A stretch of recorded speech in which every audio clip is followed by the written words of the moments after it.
Halo adik-adik, selamat datang kembali di channel EasyCourse. Di video kali ini kita akan bahas soal UGM lagi yang dikumpulkan dari tahun 2013 sampai dengan tahun 2019, khusus topik elektrolisis.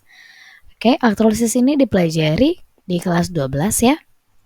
Jadi di sini ada kaitannya dengan redox, perhitungan pH biasanya ya untuk elektrolisis, dan juga untuk mencari berapa garam yang diendapkan atau berapa liter volume yang dihasilkan. Oke, kira-kira seperti itulah. Mari kita lihat soal yang pertama yang berasal dari UTUL UGM 2014 kode 532. Ini dia soalnya. Jika 100 ml 0,01 molaritas AgNO3 dialiri arus listrik searah sehingga terjadi elektrolisis dan semua ion Ag+ terendapkan, maka pernyataan berikut yang benar adalah, oke saya ganti warna dulu. Yang A adalah tentang pH, yang B berapa gram endapan yang terbentuk gitu ya.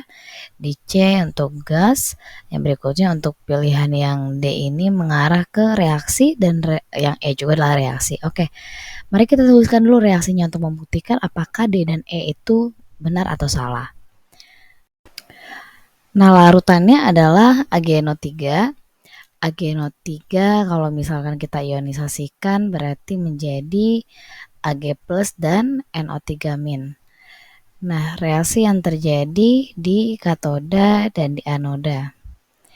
Katoda itu adalah kutub negatif sehingga dia akan menarik Ag+ ke katoda. Nah, di sini kan dia tidak diketahui ya larutan atau leburan, tapi kalau misalkan untuk Ag+, baik itu leburan atau larutan pasti sama reaksinya. Oke, berarti di katoda Ag+ itu akan diendapkan. Berarti Ag+ ditambah elektron menjadi Ag solid. Yang berikutnya, anoda itu adalah kutub positif, berarti di sini dia akan menarik ion negatif yakni NO3- ya kan?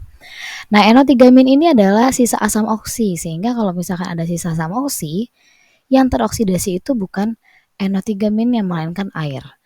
Oke, berarti di sini 2H2O dia akan teroksidasi menjadi 4H+ ditambah O2 ditambah 4 elektron. Nah, adik-adik semua harus sudah hatam tentang reaksi-reaksi yang terjadi baik di katoda maupun di anoda ini. Oke, yang berikutnya kita tinggal lihat nih untuk yang poin D, reaksi di katoda. Katoda katanya air akan menjadi H+ dan oksigen. Reaksinya salah ya, di katoda itu adalah Ag+ tambah elektron, berarti D itu salah. Yang berikutnya untuk yang E, reaksi keseluruhan. Nah, ini kita samakan dulu jumlah elektronnya. Di katoda elektronnya 1, di anoda 4, maka supaya sama atas kali 4, bawah kali 1. Sehingga langsung saja ya, Ag+ dikali 4 itu menjadi 4 Ag+ ditambah ini 2H2O dikali 1 berarti tetap 2H2O ditambah 4 elektron sudah pasti ya, menjadi ini boleh kita tuliskan, boleh tidak sebenarnya elektronnya. Oke. Menjadi ini Ag+ Ag solid. Jadi kali 4 berarti 4 Ag, endapan Ag ditambah ini 4H+ kali 1 berarti tetap 4H+ ditambah O2 ditambah 4 elektron. Nah, karena di sini jumlah elektron yang sama, biasanya kalau di sekolah itu dicoret ya, dihilangkan, sehingga reaksi keseluruhannya adalah 4 Ag+ tambah 2H2O menjadi 4 Ag tambah 4H+ tambah O2. Maka jawaban yang E itu benar. Nah, kira-kira seperti itu. Jadi adik-adik, kalau adik-adik itu harus melihat dulu pilihan jawabannya. Karena ada beberapa yang harus menghitung, ada yang tidak. Nah, contohnya seperti ini untuk yang A ya kan, kalau kita membuktikan satu-satu dari A, berarti adik-adik menghabiskan waktu untuk menghitung pH larutan. Nah, walaupun yang dimana ini nanti salah dia. Nah, begitu juga yang B dan yang C. Jadi yang pertama kita lihat itu adalah mana pilihan jawaban yang berbicara hanya reaksinya saja dulu. Kalau salah ya baru kita masuk ke dalam hitungannya.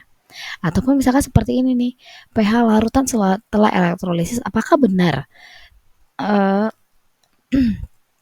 AgNO3 ini ketika di elektrolisis bisa kita hitung pH-nya. Berarti kalau pH itu indikatornya harus ada, untuk menghitung pH itu indikatornya harus ada H+ ataupun harus ada ion OH-. Nah, kebetulan di sini ada, berarti teman-teman bisa buktikan ya gitu kan. Yang berikutnya untuk yang poin B, Setelah elektrolisis terjadi, ada endapan. Benar nggak di sini ada endapan? Ya benar, kita tinggal menghitung. Benar nggak 216? Kira-kira seperti itu. Nah, contohnya untuk yang C ini. Setelah elektrolisis terjadi, ada gas hidrogen di anoda. Sedangkan kalau kita lihat di anoda ini nggak ada gas hidrogen. Yang ada itu adalah ion H+ dan gas oksigen. Ini dia gas oksigennya. Berarti ini nggak usah dihitung karena di sini saja dia sudah salah gitu. Jadi dibuktikan hanya A dan B, sekalipun kalau misalkan teman-teman itu harus menghitung. Kira-kira seperti itu ya. Nah, ini untuk UTUL game tahun 2014 di kode 532. Kalau nggak salah di sini ada 2 soal, adik-adik. Nah, ini soal yang satunya lagi ya. Jadi di UTUL game 2014 ada 2 soal mengenai elektrolisis. Oke, mari kita bahas soal yang kedua ini. Pada elektrolisis 2 liter larutan CuSO4 dengan elektroda PT dihasilkan larutan dengan pH 2- logaritma 5. Jika ArCu adalah 63,5, maka berat endapan Cu di katoda adalah ini sudah perhitungan ya teman-teman. Mari kita tuliskan dulu untuk CuSO4 apabila kita ionisasikan ini kan menjadi Cu2+ dan SO4 2-. Berikutnya mari kita tuliskan reaksi yang terjadi di katoda dan juga di anoda. Di katoda, dia akan menarik ion Cu2+, ini akan tereduksi Cu2+ tambah 2 elektron menjadi endapan Cu. Yang berikutnya di anoda, karena kebetulan elektroda yang digunakan adalah elektroda inert, maka si SO4 ini ya, tapi bukan dia yang teroksidasi ya adik-adik, melainkan air lah yang teroksidasi karena dia adalah ion sisa asam oksi. Reaksinya adalah 2H2O menjadi 4H+ tambah O2 tambah 4 elektron. Oke, yang dielektrolisis adalah 2 liter. Lalu kalau kita mau cari ya kan berapa berat endapan Cu di katoda.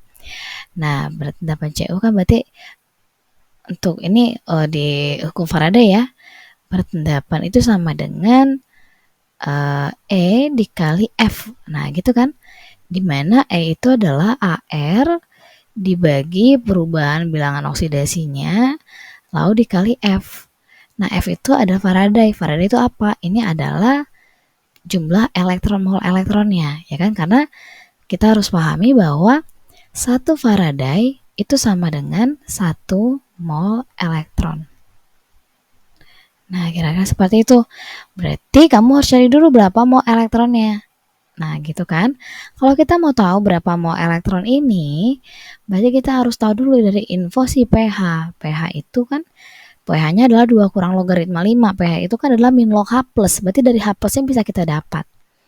Gitu, pH itu sama dengan min logaritma H+.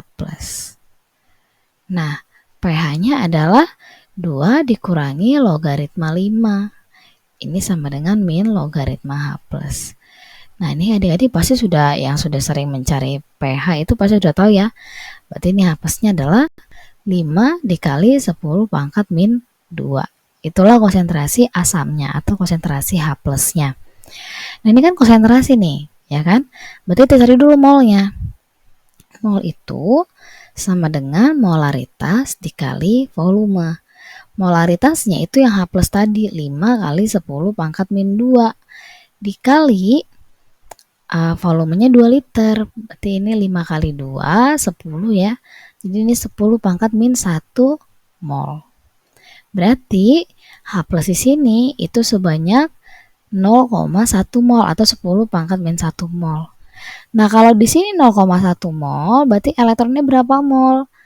Nah, ini kan koefisiennya kebetulan sama nih, sama-sama 4. Berarti ini sudah pasti 0,1 mol juga. Gitu kan? Lalu tinggal dimasukkan nih ke dalam rumus ini tadi yang hukum Faraday.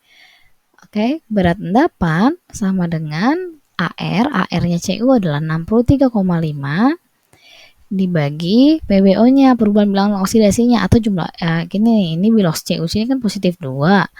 Cu di sini bilosnya 0. Ini kan perubahannya 2 ya kan? Berarti ini dibagi 2 dikali Faraday-nya 0,1 atau 10 pangkat min 1. Tinggal kita hitung nih 63,5 dibagi 2 ini 31 1 ya, 31,75 kalau nggak salah. Oke, kali 10 pangkat min 1 gram. Atau kalau kita ingin menyesuaikan sesuai dengan pilihan jawaban, berarti 3,175 gram. Berarti jawabannya adalah yang bulat. Oke, kira-kira seperti itu. Ini untuk perhitungan pH ya. Oke, mari kita lanjut ke soal yang berikutnya. UTUL UGM 2015 kode 631. 2 liter larutan 0,1 m KCl dielektrolisis hingga diperoleh larutan dengan pH 12. Jika dianggap volume larutan tetap 2 liter, maka volume gas Cl2 yang terjadi pada keadaan STP adalah. Nah, mari kita ionisasikan dulu. Ini adalah larutan KCl. KCl itu kalau kita ionisasikan berarti jadi K+ dan Cl-. Oke, reaksi yang terjadi di katoda. Nah, di katoda itu tidak bisa K+-nya ion K-nya langsung tereduksi karena air yang akan tereduksi lebih dahulu dibandingkan K+-nya ya. Sehingga reaksinya adalah reduksi air yaitu 2H2O ditambah 2 elektron menjadi 2OH- tambah H2 gas hidrogen ya. Nah, di anoda, nah ini adalah Cl-, maka Cl- sendiri yang teroksidasi menjadi dalam reaksi 2 Cl- menjadi Cl2 tambah 2 elektron. Nah, adik-adik tinggal kalau misalkan lupa reaksi-reaksi terjadi, silakan dipelajari dahulu tentang reaksi-reaksi elektrolisis, oke? Nah, berikutnya katanya yang ditanya nanti adalah volume gas Cl2. Ini yang ditanya ya, ini berapa? Terus yang diketahui adalah pH 12. Nah, seperti saya bilang pH itu berarti cirinya ada indikator H+ atau OH-. Ya kan? Nah, di sini kebetulan adalah OH-, berarti kita bisa cari dong mol dari OH-nya, ya kan? Jika misalkan pH-nya sama dengan 12, maka pOH-nya itu adalah 14 dikurangi 12, 14 dikurangi pH-nya. Berarti 14 dikurangi 12 yaitu 2. Kalau misalkan pOH itu kan berarti rumusnya adalah min logaritma OH-. Nah, berarti kan ini logaritma konsentrasi OH-. Nah, kalau pOH-nya 2, berarti konsentrasi OH-nya berapa? Tinggal kita balikan ya kan, berarti konsentrasi OH-nya itu sama dengan 10 pangkat min 2. Nah, ingat adik-adik, ini kan masih molaritas ya kan, karena konsentrasi nih, ini tanda kurung siku. Sedangkan yang harus kita masukkan ke dalam data di sini itu harus dalam keadaan kalau bisa mol ya kan.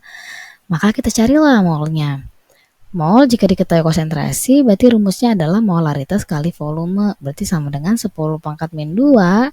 Volumenya berapa liter nih? 2 liter. Berarti sama dengan 2 kali 10 pangkat min 2 mol. Berarti OH- di sini saya ganti warna dulu. Berarti OH- di sini itu 2 kali 10 pangkat min 2 mol. Nah, penghubung antara reaksi pada katoda dan anoda adalah jumlah elektronnya sama. Nah, gitu kan. Kalau misalkan di sini OH- 2 kali 10 pangkat min 2, di sini juga sudah pasti 2 kali 10 pangkat min 2. Karena apa? Karena koefisien sama-sama 2. Yang berikutnya, di sini juga elektronnya sudah pasti 2 kali 10 pangkat min 2 karena jumlah elektron pasti sama ya. Walaupun di sini nih, ini koefisiennya kalau diganti 4 juga mau 5 juga itu tetap 2 kali 10 pangkat min 2. Perbandingan koefisien itu tidak akan berpengaruh terhadap reaksi yang berbeda. Oke? Nah, kalau misalkan di sini 2 kali 10 pangkat min 2 nih elektronnya, maka Cl2-nya berapa? Tinggal kalau saya sih biasanya bagi ke koefisien yang di atas, lalu kalau setelah kamu bagi kali ke koefisien yang ditanyakan. 2 kali 10 pangkat min 2 dibagi 2 nih koefisiennya. Berarti 10 pangkat min 2 dong. Dikali 1, berarti Cl2 di sini itu adalah 10 pangkat min 2 mol.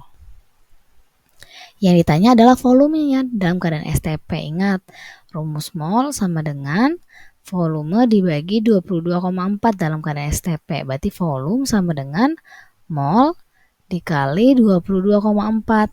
Molnya adalah 10 pangkat min 2, tinggal dikalikan dengan 22,4, berarti ini jadi 0,224 liter. Jawaban yang tepat adalah jawaban yang B.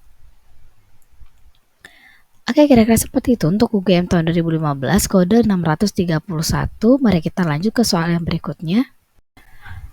Oke, ini soal yang terakhir yaitu dari UGM 2016 kode 381 ataupun kode 382. Oke, mari kita baca dulu soalnya ya. Pada elektrolisis larutan ZnNO3 dua kali, oke. Langsung kalau bisa, teman-teman tuh langsung buat seperti ini.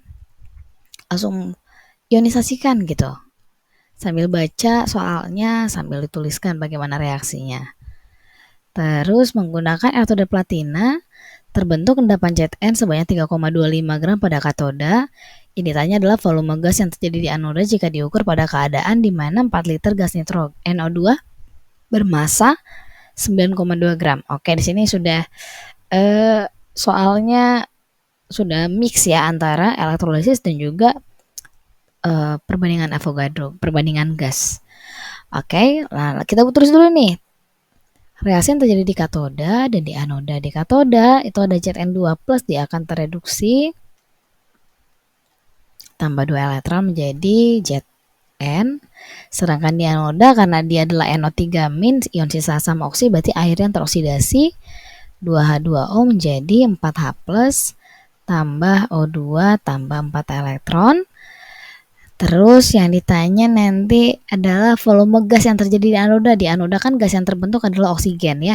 Tapi keadaannya nanti kita gunakan ini. Berarti cari dulu berapa molnya, teman-teman. Oke, dari mana? Dari si Zn juga bisa nih. Zn di sini kan 3,25 gram. Ingat, penghubung antara katoda dan anoda adalah jumlah elektron. Berarti kalau kamu sudah temukan mau elektron di sini, ini juga sama juga dengan elektron di sini. Berarti cari dulu nih molnya si Zn. Gram per AR. Oke, 3,25 atau 325 dikali 10 pangkat min 2 dibagi AR-nya, di situ diketahui 65. Berarti ini adalah, ini 5 kayaknya ya, 5 kali 10 pangkat min 2 mol. Kalau Zn-nya 5 kali 10 pangkat min 2 mol, berarti elektronnya ini berapa? Oke, berarti ini kan tinggal 5 bagi koefisiennya 1, tetap 5 kali 2. Berarti jadi 10 kali 10 pangkat min 2. Ya kan, ini gini ya, 5, atau bisa pakai gunakan perbandingan koefisien. Saya rasa adik-adik sudah paham lah, sudah hatam itu ya. Berarti jadi 10 pangkat min 1 ya. Jadi 10 pangkat min 1 mol. Oke. Kalau di sini elektronnya 10 pangkat min 1 mol, di sini juga sudah pasti 10 pangkat min 1 mol atau 0,1 mol. Kalau di sini 0,1 mol, maka di oksigennya berapa? Nih saya ganti dulu warnanya. Berarti 0,1 ini dibagi dulu ke 4 ya kan, dikalikan ke koefisien oksigennya adalah 1. 0,1 dibagi 4. Oke, boleh tulis gini, 0,1 per 4 mol. Nah, boleh seperti itu dulu, nggak usah dihitung dulu ya. Nah, lalu kita mau mencari volumenya ketika di keadaan 4 liter gas nitrogen bermasa 9,2 gram. Maka kita gunakan perbandingan Avogadro, yaitu N1 per V1 sama dengan mol gas kedua per volume gas kedua. Hitung dulu nih, molnya nitrogen. Molnya nitrogen berarti sama dengan NO2, sorry ya, NO2. Gramnya 9,2 atau 92 kali 10 pangkat min 1 dibagi MR-nya NO2 nih. Teman-teman itu dulu MR dari NO2. Nitrogennya 14 tambah 32 ya, 16 kali 2. Berarti ini 46. Oke, 92 bagi 46 kayaknya bisa 2 nih. Berarti ini sama dengan 2 kali 10 pangkat min 1 atau sama dengan 0,2 mol. Nah, langsung masukkan ke rumus ini.